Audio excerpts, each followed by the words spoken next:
যারা একদিকে রাজনৈতিক যে কাঠামো সেটাকে ধ্বংস করেছে, অন্যদিকে অর্থনৈতিক কাঠামোটাকে ধ্বংস করেছে। এখন আমরা যারা এটার বিপক্ষে দাঁড়িয়েছি, বিরোধিতা করছি, আমাদের মূল লক্ষ্যটা কি? আমাদের প্রধান শত্রু কে? আমাদের প্রধান শত্রু হচ্ছে এই দখলদারি সরকার। এটাকে আমাদের সবসময় মাথায় রাখতে হবে। এটাকে মাথায় রেখে আমাদের কাজগুলো করতে হবে।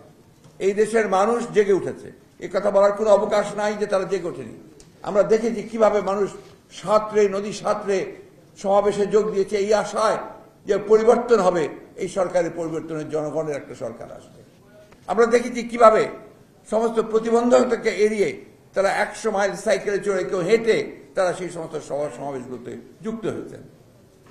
আজকে যারা মনে করছেন যে মানুষ এখনো জেগে ওঠেনি, আমি সবিনয়ে তাদের বলতে চাই যে মানুষ জেগে উঠেছে। আমরা হয়তো সেই তাদের জেগে ওঠাটাকে কাজে লাগিয়ে চূড়ান্ত যে আপনার বিজয় অর্জন করা, সেটা আমাদের এখনো সম্ভব হয়নি। কিন্তু এই ধরনের আন্দোলন যখন হয়, সেটা একবারেই যে সব হয়ে যায় এটা মনে করার কোনো কারণ নেই।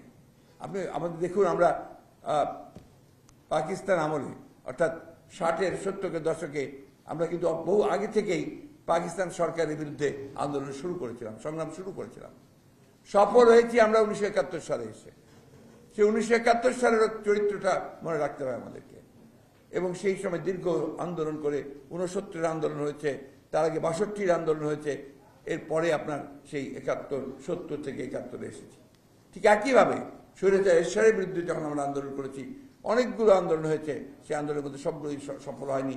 শেষে এসে 90-এর আন্দোলন সেটা সফল হয়েছে। এই জিনিসগুলোকে মাথায় রেখে, ওই জন্য কিছুক্ষণ আগে যেটা জামাল ভাই বললেন, জামাল ভাই আসলে আমি ওনাকে সবসময় বলি যে উনি আসলে কবিতা লিখলে আরো ভালো করতেন। বেসিক্যালি আমি যখন ছাত্র, যখন আমি তো তার শিষ্য, উনি আমার নেতা, তিনি প্রায় যে বক্তৃতার মধ্যে যে কথাটা বলতেন, যদি কবিতার মতো করে বলতে পারতাম।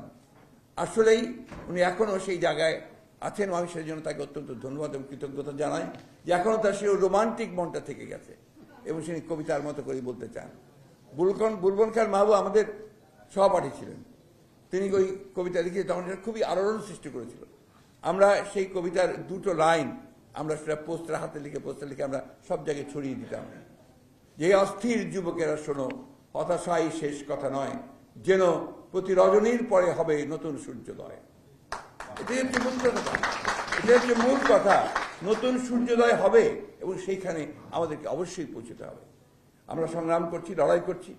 আমাদের ইতিমধ্যে অনেক অর্জন হয়েছে। সবচেয়ে বড় অর্জন হয়েছে আমরা বিভিন্ন রাজনৈতিক দলগুলোকে এক একজন এক একটা চিন্তার আছে, বিভিন্নভাবে, কেউ বাম চিন্তা, কেউ ডান চিন্তা, অতি বাম চিন্তা, সবগুলোকে মিলিয়ে কিন্তু আমরা একটা আন্দোলনে একমত হয়েছি।